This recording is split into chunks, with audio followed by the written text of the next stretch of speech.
Nowadays, there are millions of refugees and immigrants all over the world. They leave their native countries to go to other countries for many reasons, such as war, poverty, disease, and politics. They go to find peace, security, and opportunity for a better future.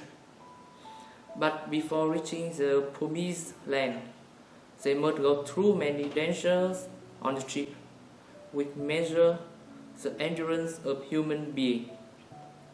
Not all of them can make it.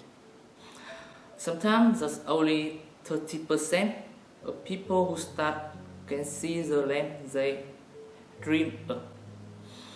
The rest die on the way, killed, abandoned, or simply can't endure the trip.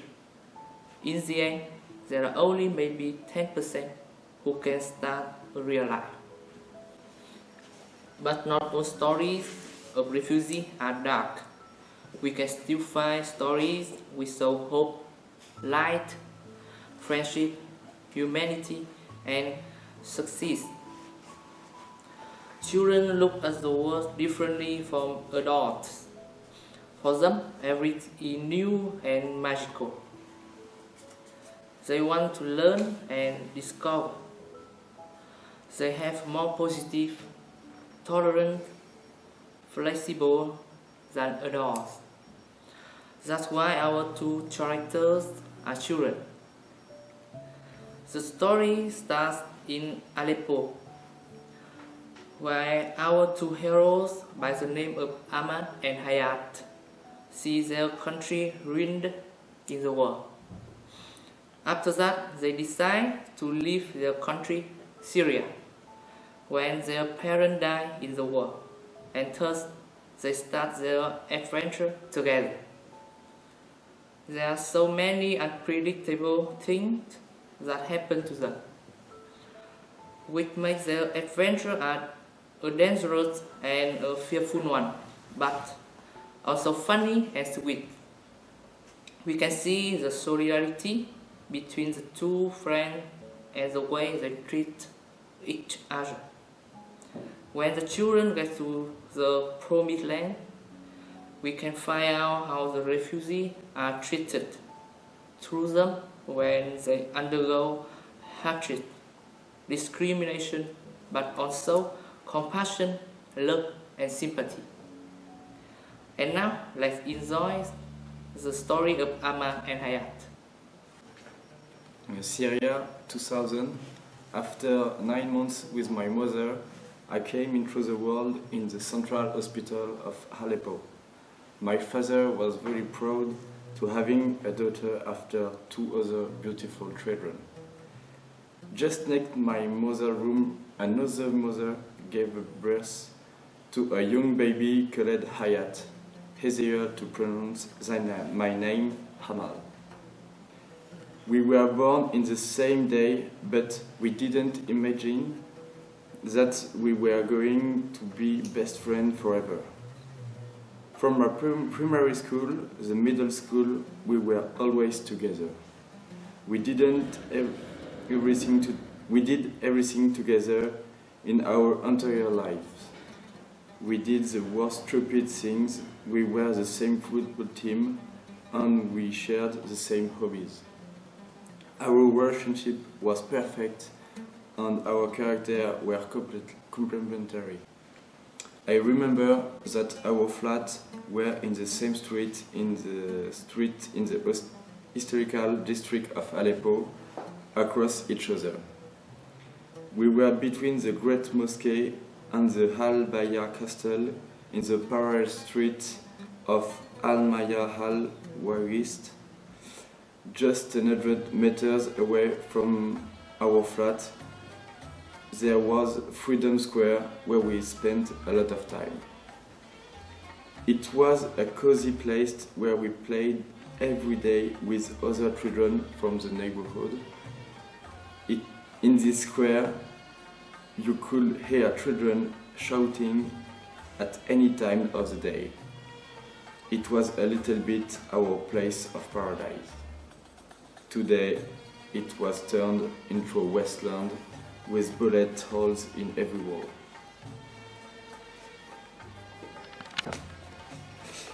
During all the primary school, our life was exceptional. Our parents had jobs. It was very safe everywhere in the city. We didn't have democracy, but we had stability. Hayat and I were the happiest children of the world. When people of Syria decided to take the streets and revolt from the regime, we were only 11. The war started from the south of the country. Young people of my age wrote on the wall, "We don't want dictator anymore." After that, they were arrested by the security services and tortured. A wave of manifestation began and it never stopped. In the summer of 2011, our family decided to join the FSA, Free Syrian Army. It was too hard for Hayat and I to play in our square. But our relation became even better since our families decided to move in our flat for better security. But a horrible event happened on the 5th of February 2011 when the Syrian army decided to invade Aleppo, and after that a tank was in the middle of our square. The civil war had officially started. During exactly 1 year, every day and every night, our lives were like hell. Terror, anxiety, scarcity, starvation, and misery were part of daily life. Weapons took more and more place in our flat and more place in our mind. We were stopped being young. Instead, we became warriors. Our lifestyle had completely changed.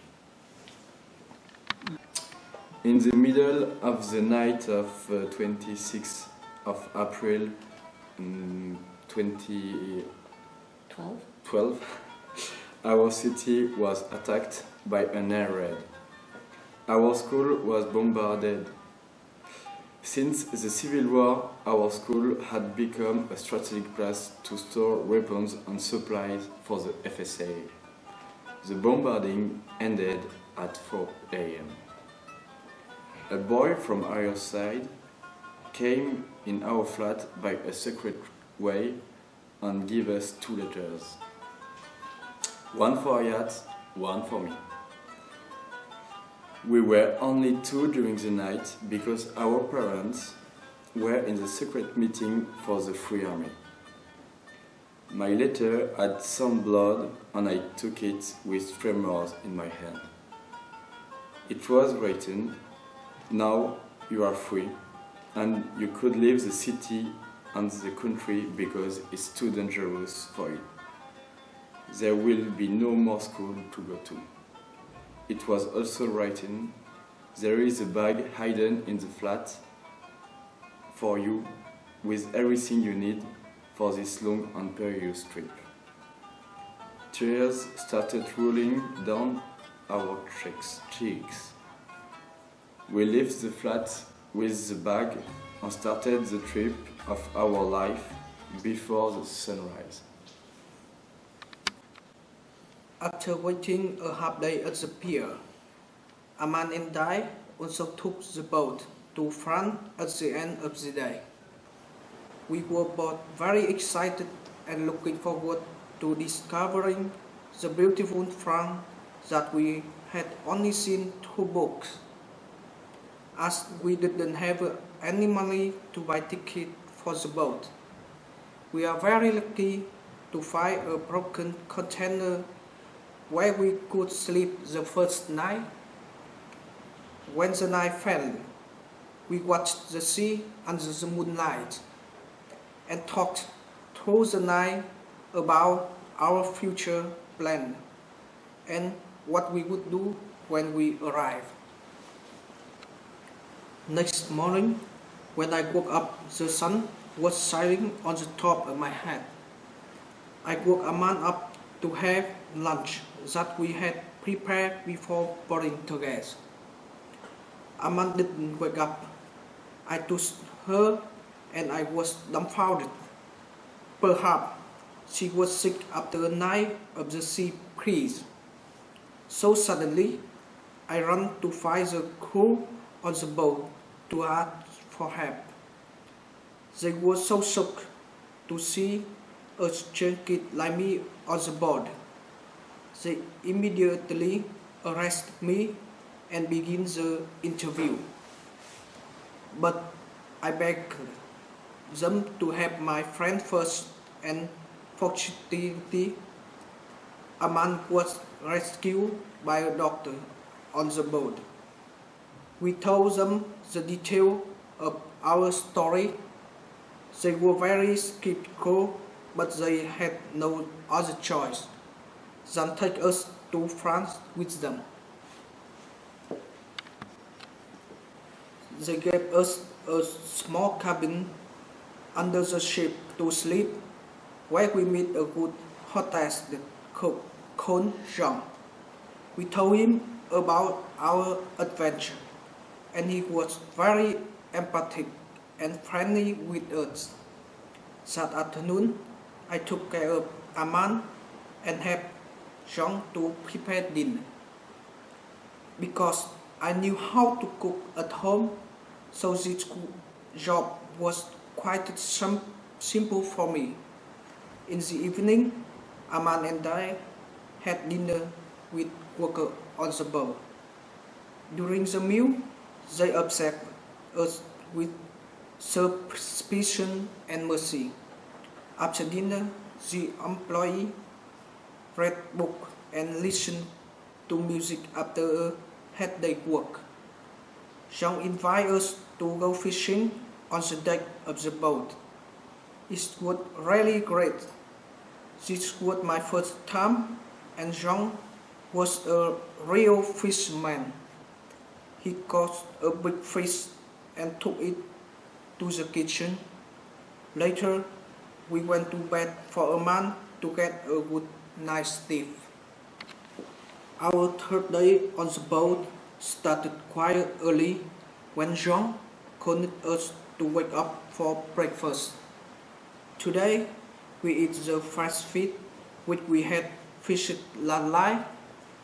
I thought to myself, Jean is cooking the fish, it must have a good taste. After breakfast, we went to the captain. It was a dream for 12-year-old kids like us. We saw and touched the steering wheel with the long diameter, which controlled the boat at 60 nautical miles per hour. Then Jean discovered our future once we arrived in France. He proposed his cousin to help us when the boat arrived. He also promised to visit us often and give us some money. We were very lucky to meet someone like Jean. Jean's cousin lived in the north of France, so we do travel a long way to the north to meet him. We traveled across France to reach the north where Jean's cousin lived. They hosted us. We were thinking of getting some papers, but first we had to try to make money, but it was difficult to find a job. But we never lost hope. A few days later, a Chinese restaurant contacted us. We came to see the owner to talk with him. Everything looked good, but eventually he learned that we did not have any official paper. We were refused. So we sadly left the restaurant. Finally, we decided to make a fake identity document. We went back to the Chinese restaurant 2 days later. They still had not found a worker. It was funny that they could not recognize us.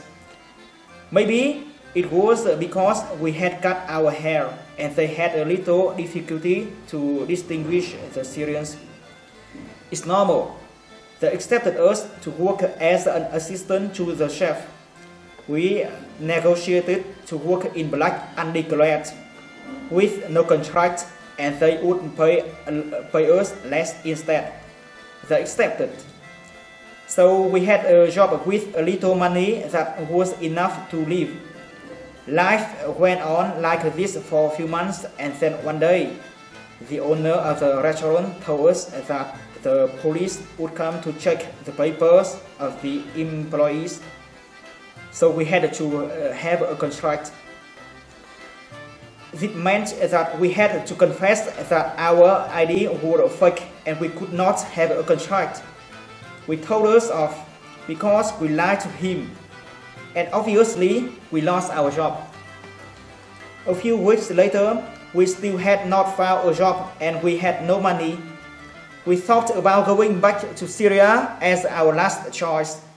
It was unfortunate that the gentleman who was accommodating us told us that the police had known that he was sheltering us and that he could not do that anymore.